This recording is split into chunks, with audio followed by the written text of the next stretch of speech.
Hi friends, আশা করি সকলেই খুব ভালো আছে। নিতেশ ব্লগে তোমাদের স্বাগত। বলো তো এটা কী বানাতে চলেছি, চলো তোমাদের সাথে শেয়ার করি। এটা হচ্ছে আমার ছোট ছেলের আবদারে এটা বানানো হয়েছে। তো আমি ভাবছিলাম যে ঠিক আছে, অনেক দিন ধরেই ও আমাকে বলছে আর আমিও সময় পাচ্ছিলাম না। আমি ঠিক আছে চলো তাহলে আজকে বানিয়ে দিই। একটা বড় পেঁয়াজ আমি কুচিয়ে নিয়েছি। আচ্ছা, ক্যাপসিকামটা যখন আমি কুচিয়েছি তখন আমি ভিডিওটা অন করতে ভুলে গেছিলাম। ক্যাপসিকামটা হচ্ছে বড় ছিল, তো আমি সেখান থেকে 1/4 ভাগ আমি ক্যাপসিকাম দিয়েছি, পেঁয়াজটা একটু বেশি দিয়েছি। আচ্ছা, শশার খোসা ছাড়িয়ে গোল গোল করে কেটে নিলাম, নিয়ে তারপর সরু সরু করে কেটে নিচ্ছি। তো দেখো আমার এখানে সব কাটা হয়ে গেল, ক্যাপসিকাম, এখানে পেঁয়াজ, এখানে শশা। আচ্ছা, এরপরে আমি আলু সিদ্ধ করে দিয়েছিলাম প্রেসারে, সেই আলুর খোসাগুলোকে আমি এক এক করে ছাড়িয়ে নেব। নিয়ে আমি আলুর যে তরকারি করে, মানে চচ্চড়ি করে ছোটো ছোটো করে কেটে, ঠিক সেই রকমভাবে আলুগুলোকে আমি সব কেটে নেব। কেটে নেওয়ার পরে এবার দেখো এখানে আমি আটা নিয়ে নিয়েছি, ময়দা আমরা খাই না সেই জন্য আটা নিয়ে নিয়েছি। আটার মধ্যে নুন দিয়ে দিলাম আর সাদা তেল দিয়ে দিলাম ময়নে। আচ্ছা, এরপরে আমি আটাটাকে ভালো করে, মানে বেশি কাদা কাদা নয়, একটু শক্ত মানে মাঝারি টাইপের রেখে এটাকে আমি 4টে লেচি করে নেব। এরপরে দেখো ওই যে আলুগুলো কেটেছিলাম, ফ্রাই প্যানের মধ্যে সর্ষের তেল দিলাম, দিয়ে আলুগুলো দিয়ে দিলাম। এরপরে জিরে গুঁড়ো, আদা বাটা, আদা রসুন বাটা আর হলুদ আর নুন দিয়ে ভালো করে একটু নেড়াচাড়া করে নিতে হবে। এর মধ্যে একদমই জল দেবো না।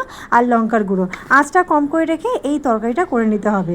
দেখো বড় বড় করে 4টে আমি লেচি করে নিয়েছি। এবার নিশ্চয়ই তোমরা বুঝতে পারছো কী করতে চলেছি। তো চলো তবু একটু দেখতে থাকো। দেখো এবার এই চাটু নিয়ে নিয়েছি, নেওয়ার পরে আমি তেল দিয়ে দিয়ে পরোটাটাকে আমি বেশ বড় করে একটু বেলে নেবো। এরপরে বড় করে বেলে নেওয়া হয়ে গেছে। এরপরে আমি দিয়ে দিলাম আবার ফ্রাই প্যানের মধ্যে, মানে যেটা তরকারি করে সেটা না, এটা হচ্ছে অন্য একটা ফ্রাই প্যান। তার মধ্যে আমি পরোটাটা দেখো সেঁকতে বসিয়ে দিয়েছি। এক পিঠ হয়ে গেছে, আমি আর এক পিঠ উল্টে দিলাম। এরপরে একটা ডিমের মধ্যে নুন দিয়ে আমি ডিমটাকে ভালো করে ফেটিয়ে নিলাম। নিয়ে আমার দেখো পরোটাটা সেঁকা হয়ে গেছে, আমি তুলে নিলাম পরোটাটা। এরপরে তেল দিয়ে ডিমটা ওর মধ্যে দিয়ে দিয়ে সঙ্গে সঙ্গে পরোটাটা আমি ওর মধ্যে দিয়ে দিলাম। এটা হচ্ছে এগ রোল। এটা আমার ছেলের আবদার, অনেক দিন ধরেই বলছিল যে মাম্মা এগরোল খাবো, এগরোল খাওয়ালাম। চল দোকান থেকে কিনে দেবো না, আমি বাড়িতেই বানিয়ে দিচ্ছি। বাড়িতে বানিয়ে দিলে অনেকটা টেস্ট হবে আর অনেক কিছু ওর মধ্যে দিতে পারবো। আচ্ছা দেখো হয়ে গেছে আমার এগরোলের পর মানে বেসটা করা। এরপরে যে আলুর তরকারিটা করেছিলাম সেই আলুর তরকারিটা ওর মধ্যে দিয়ে দিলাম। দেওয়ার পরে এরপরে দেখা করে সব দিয়ে দেবো। আচ্ছা, ক্যাপসিকাম আর কিছুটা পেঁয়াজ আমি একটু ফ্রাই প্যানের মধ্যে একটুখানি ফ্রাই করে নিয়েছিলাম, ওটা তোমাদের দেখাতে ভুলে গেছি। তো এবারে পুরো মানে কাঁচা কাঁচা দিয়ে নিয়ে ওই হালকা একটু ফ্রাই করে নিয়েছিলাম। এরপরে কাঁচা পেঁয়াজটাও খানিক রেখে দিয়েছিলাম, কাঁচা পেঁয়াজ দিয়ে দিলাম, ওই ক্যাপসিকাম আর পেঁয়াজ ভাজাটা দিয়ে দিলাম, শসা দিয়ে দিলাম, নুন দিয়ে দিলাম, গোলমরিচ দিয়ে দিলাম।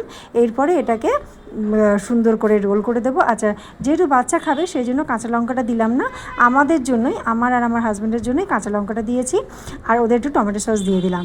ব্যাস, এবার রোলটাকে মুড়ে দেবো। কাগজে আর দিইনি, এরকমভাবেই প্লেটে রোল করে দিয়ে দিয়েছিলাম। দেখ রোলটা বেশ মোটা হয়েছিল খেতে, আর একটা রোল খেয়ে মোটামুটি পেট ভরে গেছিলো। তো কেমন লাগলো অবশ্যই কমেন্ট করে জানাবে। আজকের মতন টাটা, বাই বাই। আবার আসবো নতুন কোনো ভিডিও নিয়ে তোমাদের সাথে শেয়ার করতে।